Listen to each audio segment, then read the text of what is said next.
Hey guys, I'm super excited to start this brand new chapter on Kafka. Kafka is a very big topic and there are a lot of details to cover. So we are planning to create a separate, more in-depth course just on Kafka. But due to the demand for Kafka from students like you and other members of Hadoop and Real World community, we decided to cover the key concepts of Kafka first and add it to the Hadoop Developer and Real World course, and work on a more in-depth course on Kafka later. In this chapter, we'll discuss what is Kafka, key concepts in Kafka, Kafka's architecture, how Kafka tolerates failure, and we will consume RSVPs from meetup.com in real time using Kafka. Finally, we'll explore Kafka Connect. All right, it is going to be an interesting chapter, so let's get started. As always, we at Hadoop and Real World feel the question why is more important than the question what. So before we look into what is Kafka, let's explore why we need a system like Kafka. Once we understand the why, the answer for the question what is Kafka will fall in place automatically. Let's walk through a scenario. Let's say you're working for a retail e-commerce website, something like Amazon. You're tasked to build a system which will keep track of the inventory, which means anytime a purchase is made on your website, you would need to update your inventory. Pretty straightforward, right? So you reach out to the team, which is managing the website, and explain the need, and they modify the code on the website such that when a customer places an order, the website directly updates a record on your database, or it calls one of your APIs with the needed information and you take care of the rest. It is a very simple architecture. It works good, no issues, until your friend from another team needs information similar to what you're receiving for an application that he is working on. And he reaches out to the team that manages the website, just like you did, asking them to provide the same information that you're receiving. So the website team makes a code change on their side to provide the information to your friend, just like they did to you. And here is how the architecture looks now. Do you see any problems with this? First of all three applications become tightly coupled with each other. Changes to how the checkout process is handled in the website might affect the two downstream applications. If inventory application would like to change the way they get data from the website, it might affect not only the website but also the other application receiving data as well. And that is not ideal. Next problem is we also have redundant code in the website to communicate with two applications. So if another application wants same information from the website, we need to add or change the website application code again, possibly duplicating the existing code to support application 3.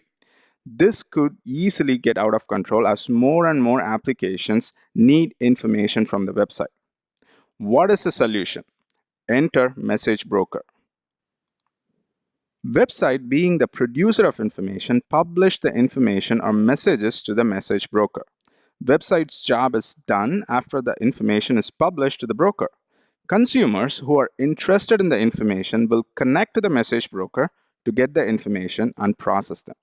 You can right away see all three applications are decoupled, and you can add as many applications you like, and website application does not need to change at all. Kafka is a message broker. It is an open source project developed by LinkedIn and written in Scala mostly. Is Kafka the first message broker ever built? Of course not. Message broker is not a new concept, and there are so many message brokers out there like RabbitMQ, ActiveMQ, IBMMQ, etc. RabbitMQ, for instance, is a very successful open source message broker used by several companies successfully in production environments. So what is all the buzz about Kafka? To understand that, why don't we compare RabbitMQ and Kafka side by side?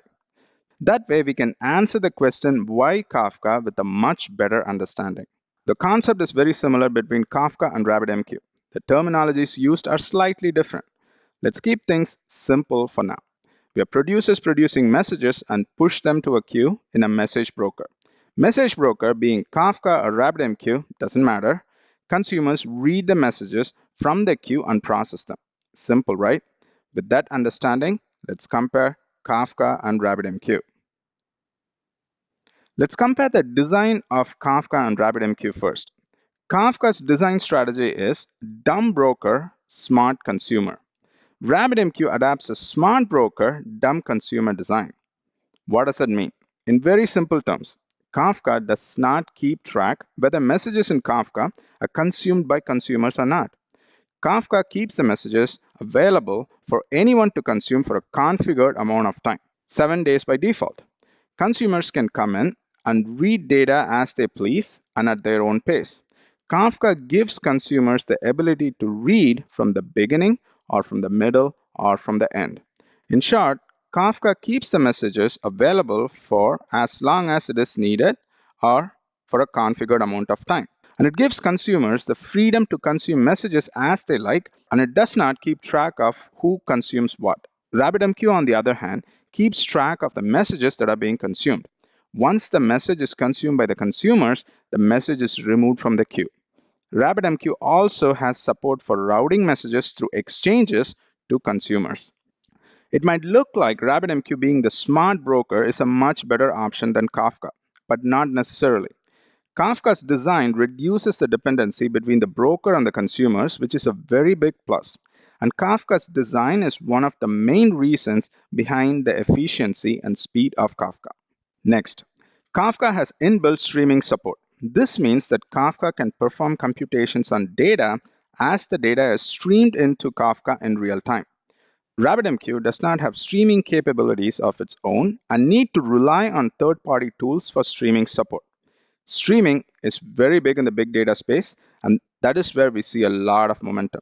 And for this reason, Kafka very recently is being branded and marketed as stream processing platform as opposed to a messaging platform. Kafka depends on external tools like Zookeeper to function, whereas RabbitMQ has no such dependency.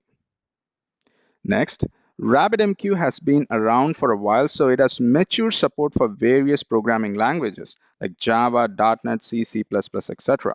So programmers from many programming languages can work with RabbitMQ. Kafka has rich support for Java, and support for other programming languages like .NET, C, C++ are being added, and it is growing. So there is some effort needed from Kafka in this area. Finally, to the big one. Let's compare Kafka and RabbitMQ on the most important aspect, the speed at which both tools process messages. Kafka can process 100,000 messages a second. RabbitMQ, on the other hand, can process 20,000 messages per second. Kafka's biggest selling point is speed. In a big data environment, the data volume can be very, very high. So speed with which we can consume messages is a big deal, and Kafka shines in this aspect, and this makes Kafka a perfect fit in the big data ecosystem. So in this lesson, we first looked at the need for something like a message broker.